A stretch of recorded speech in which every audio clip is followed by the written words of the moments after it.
जय श्री कृष्णा। राधे राधे। जय माता दी। आप और आपके पूरे परिवार पर माता रानी की कृपा सदैव बनी रहे। आज हम शुक्रवार के दिन सुनेंगे माँ संतोषी की व्रत कथा और आरती। इस कथा को सुनने मात्र से माता रानी आपकी सभी मनोकामनाएं पूर्ण कर देगी। जो भी भक्त सच्चे मन से माँ संतोषी के व्रत करता है, उनकी कथा को सुनता है, उसके जीवन में कभी आर्थिक संकट नहीं आता। इस व्रत को पूर्ण तभी माना जाता है जब माँ संतोषी की व्रत कथा सुनते हैं। तो आइए भक्तों, पूरी श्रद्धा प्रसन्नचित मन से इस कथा का आनंद लेते हैं। बोलिए संतोषी माता की जय। एक बुढ़िया थी, उसके 7 पुत्र थे, 6 कमाने वाले थे, एक निकम्मा था। बुढ़िया माँ 6 पुत्रों की रसोई बनाती, भोजन कराती और पीछे से जो कुछ बचता 7वें को दे देती थी। परंतु वह बड़ा भोला भाला था, मन में कुछ विचार नहीं करता था। एक दिन अपनी बहू से बोला, देखो मेरी माता का मुझ पर कितना प्यार है। वह बोली, क्यों नहीं, सबका जूठा बचा हुआ तुमको खिलाती है। वह बोला, भला ऐसा भी कहीं हो सकता है? मैं जब तक आंखों से देख नहीं लूंगा मान नहीं सकता। बहू ने हंसकर कहा, तुम देख लोगे तब तो मानोगे। कुछ दिन बाद बड़ा त्योहार आया। घर में 7 प्रकार के भोजन और चूरमा के लड्डू बने। वह जांचने को सिर दर्द का बहाना कर पतला कपड़ा सिर पर ओढ़कर रसोई में सो गया और कपड़े में से सब देखता रहा। 6 भाई भोजन करने आए। उसने देखा माँ ने उनके लिए सुंदर सुंदर आसन बिछाए, 7 प्रकार की रसोई परोसी है। वह आग्रह करके उन्हें जिमाती है। वह देखता रहा। 6 भाई भोजन कर उठे, तब माता ने उनकी जूठी थालियों में से लड्डुओं के टुकड़ों को उठाया और एक लड्डू बनाया। जूठन साफ कर बुढ़िया माँ ने पुकारा कि उठ बेटा, 6 भाई भोजन कर गए, अब तू ही बाकी है, उठने कब खाएगा? वह कहने लगा, माँ मुझे भोजन नहीं करना, मैं तो परदेश जा रहा हूँ। माता ने कहा, कल जाता हो तो आज ही चला जा। वह बोला, हाँ हाँ आज ही जा रहा हूँ। यह कहकर वह घर से निकल गया। चलते समय बहू की याद आई। वह गौशाला में उपले थाप रही थी। वह वहां जाकर बोला, हम जावें परदेश को, आवेंगे कुछ काल, तुम रहियो संतोष से, धर्म आपनो पाल। वह बोली, जाओ पिया आनंद से, हमरो सो चटाए, राम भरोसे हम रहे, ईश्वर तुम्हें सहाय। देव निशानी आपनी देख ध्रुव मंदिर, सुधी हमारी मति बिसारियो, रखियो मन गंभीर। वह बोला, मेरे पास तो कुछ भी नहीं, यह अंगूठी है सो ले और अपनी कुछ निशानी मुझे दे। वह बोली, मेरे पास क्या है, यह गोबर भरा हाथ है। इतना कहकर उसकी पीठ में गोबर के हाथ की थाप मार दी। वह चल दिया। चलते चलते दूर देश में जा पहुंचा। वहां पर एक साहूकार की दुकान थी। वहां जाकर कहने लगा कि भाई मुझे नौकरी पर रख लो। साहूकार को जरूर थी, बोला रह जा। लड़के ने पूछा, तनख्वाह क्या दोगे? साहूकार ने कहा, काम देकर दाम मिलेंगे। साहूकार की नौकरी मिली। वह सवेरे 7 बजे से रात तक नौकरी करने लगा। कुछ ही दिनों में दुकान का सारा लेन देन, हिसाब किताब, ग्राहकों को माल बेचना, सारा काम करने लगा। साहूकार के 7-8 नौकर थे। वे सब चक्कर खाने लगे कि यह तो बहुत ही होशियार बन गया। सेठ ने भी काम देखा और 3 महीने में उसे आधे मुनाफे का साझीदार बना लिया। वह 12 वर्ष में ही नामी सेठ बन गया और मालिक सारा कारोबार उस पर छोड़कर बाहर चला गया। बहू पर क्या बीती वो भी सुनो। सास ससुर उसे दुख देने लगे। सारी गृहस्थी का काम करा के उसे लकड़ी लेने जंगल भेजते। इस बीच घर की रोटियों से आटे से जो भूसी निकलती, उसकी रोटी बनाकर रख दी जाती। फूटे नारियल के खोपड़े में पानी। इस तरह दिन बीतते रहे। एक दिन वह लकड़ी लेने जा रही थी कि रास्ते में बहुत सी स्त्रियां संतोषी माता का व्रत करती दिखाई दी। वह वहां खड़ी हो कथा सुनकर बोली, बहनों तुम ये किस देवता का व्रत करती हो? इसके करने से क्या फल मिलता है? इस व्रत के करने की क्या विधि है? यदि तुम अपने व्रत का विधान मुझे समझाकर कहोगी तो मैं तुम्हारा बड़ा एहसान मानूंगी। तब उनमें से एक स्त्री बोली, सुनो, ये संतोषी माता का व्रत है। इसके करने से निर्धनता दरिद्रता का नाश होता है, लक्ष्मी आती है, मन की चिंताएं दूर होती है, घर में सुख होने से मन को प्रसन्नता और शांति मिलती है, निपुत्र को पुत्र मिलता है, पति बाहर गया हो तो जल्दी आवे, कुंवारी कन्या को मनपसंद वर मिले, राज दरबार में बहुत दिनों से मुकदमा चलता हो तो खत्म हो जाता है। सब तरह सुख शांति हो, घर में धन जमा हो, पैसा जायदाद का लाभ हो, रोग दूर हो जाता है तथा जो मन में कामना हो वे सब संतोषी माता की कृपा से पूरी हो जाती है, इसमें संदेह नहीं। वह पूछने लगी, यह व्रत कैसे किया जाता है, यह भी तो बताओ, आपकी बड़ी कृपा होगी। स्त्री कहने लगी, 1.25 आने का गुड़ चना लेना, इच्छा हो तो 5.25 आने का लेना या 1.25 रुपये का सहूलियत के अनुसार लेना। बिना परेशानी, श्रद्धा और प्रेम से जितना बन सके लेना। 1.25 पैसे से 5.25 आना तथा इससे भी ज़्यादा शक्ति और भक्ति अनुसार लेना। हर शुक्रवार को निराहार रहकर कथा कहना। कथा के बीच कर्म टूटे नहीं। लगातार नियम पालन करना। सुनने वाला कोई न मिले तो घी का दीपक जला करके उसके आगे जल के पात्र को रखकर कथा कहना, परंतु कथा कहने का नियम नहीं टूटना चाहिए। जब तक कार्य सिद्ध न हो नियम पालन करना और कार्य सिद्ध हो जाने पर व्रत का उद्यापन करना। 3 माह में माता फल पूरा करती है। यदि किसी के खोटे ग्रह हो तो भी माता 3 साल में कार्य को अवश्य ही सिद्ध कर देती है। कार्य होने पर ही उद्यापन करना चाहिए, बीच में नहीं करना चाहिए। उद्यापन में 2.5 सेर का खाजा तथा इसी अनुपात में खीर तथा चने का साग करना। 8 लड़कों को भोजन कराना। जहाँ तक मिले देवर जेठ भाई बंधु के लड़के लेना, ना मिले तो रिश्तेदारों और पड़ोसियों के लड़के बुलाना, उन्हें भोजन कराना, यथाशक्ति दक्षिणा देना। माता का नियम पूरा करना। उस दिन घर में कोई खटाई न खाए। यह सुनकर बहू चल दी। रास्ते में लकड़ी के बोझ को बेच दिया। उस पैसे से गुड़ चना लेकर माता के व्रत की तैयारी कर आगे चली। सामने मंदिर देख पूछने लगी कि यह मंदिर किसका है। तब सब बच्चे कहने लगे, संतोषी माता का मंदिर है। यह सुन माता के मंदिर में जा माता के चरणों में लौटने लगी। दिन हो विनती करने लगी कि माँ, मैं तो निप्ट मूर्ख हूँ, नियम को नहीं जानती, मैं बहुत ही दुखी हूँ। हे माता जगत जननी, मेरा दुख दूर कर, मैं तेरी शरण में आई हूँ। माता को दया आ गई। एक शुक्रवार बीता कि दूसरे शुक्रवार को ही उसके पति का पत्र आया और तीसरे को उसका भेजा पैसा भी पहुँचा। यह सब देखकर जेठानियाँ मुँह सिकोड़ने लगी। इतने दिनों में इतना पैसा आया, इसमें क्या बड़ाई है। लड़के ताना देने लगे। काकी के पास पत्र आने लगे, रुपया आने लगा। अब तो काकी की खातिर बढ़ेगी, तब तो काकी बोलने से भी नहीं बोलेगी। बेचारी सरलता से कहती है कि भैया पत्थर आए, रुपया आवे तो हम सब के लिए अच्छा है। ऐसा कहकर आंखों में आंसू भरकर संतोषी माता के मंदिर में मातेश्वरी के चरणों में गिरकर रोने लगी। माँ, मैंने तुमसे पैसा नहीं मांगा, मुझे पैसे से क्या काम है, मुझे तो अपने सुहाग से काम है।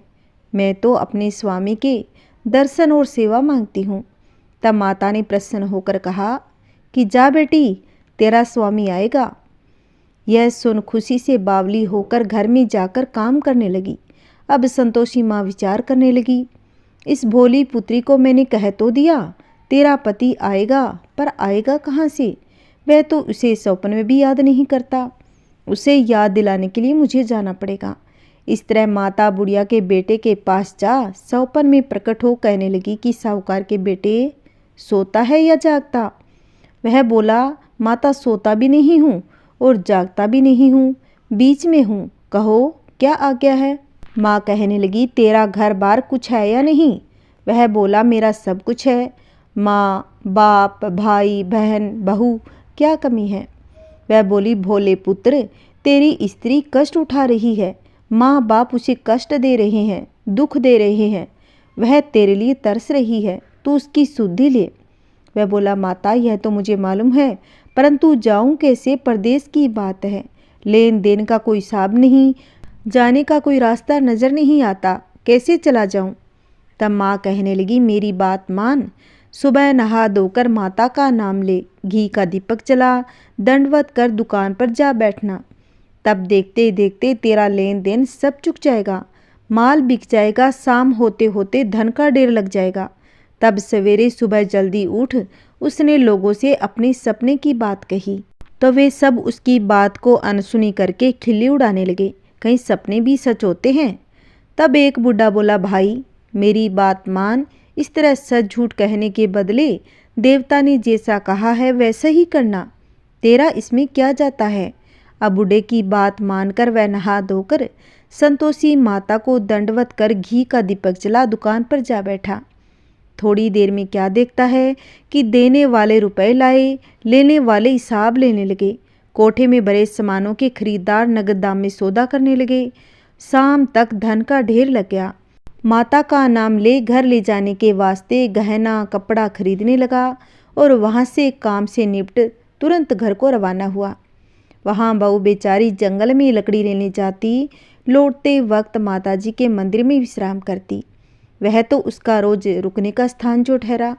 दूर से धूल उड़ती देख माता से पूछती है कि माता, धूल कैसी उड़ रही है। तब माँ कहती है, पुत्री तेरा पति आ रहा है, अब तू ऐसा कर, लकड़ियों के 3 बोझ बना ले, एक नदी के किनारे रख, दूसरा मेरे मंदिर पर, तीसरा अपने सिर पर रख। तेरे पति को लकड़ी का गट्ठर देकर मोह पैदा होगा। वह यहाँ रुकेगा, नाश्ता पानी बना खा पी कर माँ से मिलने जाएगा। तब तू लकड़ी का बोझ उठाकर जाना और बोझ आंगन में डालकर दरवाजे पर जोर से आवाज़ लगाना। लो सासू जी लकड़ियों का गट्ठर लो, भूसी की रोटी दो, नारियल के खोपड़े में पानी दो, आज मेहमान कौन आया है। माँ की बात सुन बहुत अच्छा माता कहकर प्रसन्न हो लकड़ियों के 3 गट्ठर ले आई। एक नदी के तट पर, एक माता के मंदिर पर रखा। इतने में ही एक मुसाफिर वहाँ आ पहुँचा। सूखी लकड़ी देख उसकी इच्छा हुई यही निवास करें, भोजन बना खा पी कर गाँव जाएंगे। इस प्रकार भोजन बनाकर विश्राम ले गाँव को गया। सबसे प्रेम से मिला। उसी समय बहू सिर पर लकड़ी का गट्ठर लिए आती है। लकड़ी का भारी बोझ आंगन में डाल जोर से 3 आवाज़ें देती है। लो सासू जी लकड़ी का गट्ठा लो, भूसी की रोटी दो, नारियल के खोपड़े में पानी दो, आज मेहमान कौन आया है। यह सुनकर उसकी सास अपने दिए हुए कष्टों को बुलाने हेतु कहती है, बहू ऐसा क्यों कहती हो, तेरा मालिक ही तो आया है, आ बैठ, मीठा भात खा, भोजन कर, कपड़े गहने पहन। इतने में ही आवाज़ सुन उसका स्वामी बाहर आता है और अंगूठी देख व्याकुल हो माँ से पूछता है, माँ ये कौन है। तब माँ कहती है, बेटा यह तेरी बहू है। आज 12 वर्ष हो गए, तू जब से गया है तब से सारे गांव में जानवर की तरह भटकती फिरती है। काम काज घर का कुछ भी नहीं करती, 4 समय आकर खा जाती है। अब तुझे देखकर भूसी की रोटी, नारियल की खोपड़ी में पानी मांगती है। तब वह लज्जित होकर बोला कि ठीक है माँ, मैंने इसे भी देखा और तुम्हें भी देखा, अब मुझे दूसरे घर की ताली दो तो मैं उसमें रहूं। तब माँ बोली, ठीक है बेटा, जैसी तेरी मर्जी, कहकर ताली का गुच्छा पटक दिया। उसने ताली लेकर दूसरे कमरे में जो तीसरी मंजिल के ऊपर था खोलकर सारा सामान जमाया। एक दिन में ही वह राजा के महल जैसा ठाट बाट बन गया। अब क्या था, वे दोनों सुखपूर्वक रहने लगे। इतने में अगला शुक्रवार आया। बहू ने अपने पति से कहा कि मुझको माता का उद्यापन करना है। तब पति बोला, बहुत ही अच्छा, खुशी से करो। वह तुरंत ही उद्यापन की तैयारी करने लगी। जेठ के लड़कों को भोजन के लिए कहने गई। उन्होंने मंजूर किया, परंतु जेठानी अपने बच्चों को सिखाती है कि देखो रे, भोजन के बाद सब लोग खटाई मांगना, जिससे उसका उद्यापन पूरा न हो। लड़के भोजन करने आए, खीर पेट भर कर खाई, परंतु याद आते ही कहने लगे, हमें कुछ खटाई दो, खीर खाना हमें नहीं भाता, यह देखकर अरुचि होती है। बहू कहने लगी, खटाई किसी को नहीं दी जाएगी, यह तो संतोषी माता का प्रसाद है। लड़के उठ खड़े हुए बोले, पैसा लाओ। भोली बहू कुछ भी नहीं जानती थी, सो उन्हें पैसे दे दिए। लड़के उसी समय हट करके इमली लाकर खाने लगे। यह देखकर बहू पर माताजी ने कोप किया। राजा के दूत उसके पति को पकड़ कर ले गए। जेठ जेठानी मन माने खोटे वचन कहने लगे। लूट कर धन इकट्ठा कर लाया था, सो राजा के दूत उसको पकड़ कर ले गए। अब मालूम पड़ जाएगा जब जेल की मार खाएगा। बहू से वचन सह नहीं हुए, रोती रोती माता के मंदिर में गई और बोली, हे माता, तुमने यह क्या किया। हंसाकर क्यों रुलाने लगी। माता बोली, पुत्री, तूने उद्यापन करके मेरा व्रत भंग किया है, इतनी जल्दी सब बातें भुला दी। वह कहने लगी, माता भूली तो नहीं, न कुछ अपराध किया, मुझे तो लड़के ने भूल में डाल दिया, मैंने भूल में उन्हें पैसे दे दिए, मुझे क्षमा करो माँ। माँ बोली, ऐसी भी कहीं भूल होती है? वह बोली, माँ मुझे माफ़ कर दो, मैं फिर से तुम्हारा उद्यापन करूँगी। माँ बोली, अब भूल मत जाना। वह बोली, अब भूल न होगी माँ, अब बताओ वे कैसे आएंगे? माँ बोली, तेरा मालिक तुझे रास्ते में आता मिलेगा। वह घर की ओर चली, राह में पति आता मिला। उसने पूछा, तुम कहाँ गए थे? तब वह कहने लगा, इतना धन जो कमाया उसका टैक्स राजा ने मांगा था, वही भरने गया था। वह प्रसन्न हो बोली, भला हुआ, अब घर को चलो। कुछ दिन बाद फिर शुक्रवार आया। वह बोली, मुझे माता का उद्यापन करना है। पति ने कहा, करो। फिर जेठ के लड़कों को भोजन के लिए कहने गई। जेठानी ने एक दो बातें सुनाई, लड़कों को सिखा दिया कि पहले ही खटाई मांगने लगना। लड़के कहने लगे, हमें खीर नहीं भाता, जी बिगड़ता है, कुछ खटाई खाने को देना। वह बोली, खटाई खाने को नहीं मिलेगा, खाना हो तो खाओ। वह ब्राह्मण के लड़कों को लेकर भोजन कराने लगी।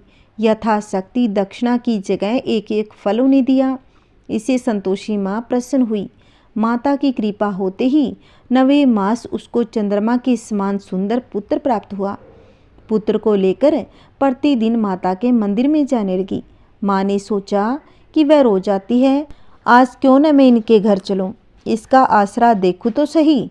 यह विचार कर माता ने भयानक रूप बनाया। गुड़ और चने से सना मुख, ऊपर सूर्य के समान होठ, उस पर मक्खियां भिन भिन आ रही थी। दहलीज में पांव रखते ही सास चिल्लाई, देखो रे, कोई चुड़ैल चली आ रही है, लड़कों इसे भगाओ नहीं तो किसी को खा जाएगी। लड़के डरने लगे, चिल्लाकर खिड़की बंद करने लगे। बहू रोशनदान से सब देख रही थी, प्रसन्नता से पागल होकर चिल्लाने लगी, आज मेरी माता घर आई है, यह कहकर बच्चे को दूध पीने से हटाती है। इतने में सास का क्रोध फूट पड़ा, बोली, इसे देखकर कैसी उतावली हुई है, को पटक दिया। इतने में माँ के प्रपास से जहाँ देखो वहाँ लड़के ही लड़के नजर आने लगे। वह बोली, माँ जी, जिनका मैं व्रत करती हूँ यह वही संतोषी माता है। इतना कहकर झट से सारी किवाड़ खोल देती है। सबने माता के चरण पकड़ लिए, विनती कर कहने लगे कि हे माता, हम तो मूर्ख हैं, हम अज्ञानी हैं, पापी हैं, तुम्हारे व्रत की विधि हम नहीं जानते, तुम्हारा व्रत भंग कर हमने बड़ा अपराध किया है। हे माता, आप हमारे अपराध को क्षमा करो। इस प्रकार माता प्रसन्न हुई। हे संतोषी माता, जैसा आपने बहू को दिया वैसा माता सबको दे। जो भी कहानी सुने, हुंकार भरे, सबके घर में सुख शांति बनाए रखना। बोलिए संतोषी माता की जय हो। जय संतोषी माता मैया, जय संतोषी माता, अपने सेवक जन की, अपने सेवक जन की, सुख संपत्ति दाता। ओम जय संतोषी माता। सुंदर चीर सुनहरी, माँ धारण किने हो, मैया माँ धारण किने हो। हीरा पन्ना दमके, हीरा पन्ना दमके, तन सिंगार लिनो। जय संतोषी माता। गेरू लाल छटा छवि, बदन कमल सोहे, मैया बदन कमल सोहे। मंद हस्त करुणामयी, मंद हस्त करुणामयी, त्रिभुवन जन मोहे। ओम जय संतोषी माता। स्वर्ण सिंहासन बैठी, चंवर ढूंढे प्यारे, मैया चंवर ढूंढे प्यारे। धूप दीप मधुमेवा, धूप दीप मधुमेवा, भोग धरे न्यारे। ओम जय संतोषी माता। गुड़ अरु चना परम प्रिय, तामे संतोष कियो, मैया तामे संतोष कियो। संतोषी कहलाई, संतोषी कहलाई, भगतन वे भव दियो। जय संतोषी माता। शुक्रवार प्रिय मानत आज दिवस सोही, मैया आज दिवस सोही। भक्त मंडली छाई, भक्त मंडली छाई, कथा सुनत मोही जय संतोषी माता। मंदिर जगमग ज्योति, मंगल ध्वनि छाई, मैया मंगल ध्वनि छाई। विनय करी हम बालक, विनय करी हम सेवक, चरणन सिर नाई जय संतोषी माता। भक्ति भाव में पूजा अंगीकृत कीजे, मैया अंगीकृत कीजे। जो मन बसे मारे, जो मन बसे मारे, इच्छित फल दीजे जय संतोषी माता। दुखी दारिद्र रोगी संकट मुक्त किए, मैया संकट मुक्त किए। बहुधन धान्य भरे घर, बहुधन धान्य भरे घर, सुख सौभाग्य दिए जय संतोषी माता। ध्यान धरे जो तेरा, वांछित फल पायो, मैया वांछित फल पायो। पूजा कथा श्रवण कर, पूजा कथा श्रवण कर, घर आनंद आयो जय संतोषी माता। चरण गहे की लज्जा रखियो, जय जगदम्बे, मैया जय जगदम्बे। संकट तू ही निवारे, संकट तू ही निवारे, दयामयी अम्बे, मैया जय संतोषी माता। संतोषी माता की आरती जो कोई जन गावे, मैया जो कोई जन गावे। रिद्धि सिद्धि सुख संपत्ति, रिद्धि सिद्धि सुख संपत्ति, जी भर के पावे जय संतोषी माता। जय संतोषी माता, मैया जय संतोषी माता। बोलिए संतोषी माता की जय हो।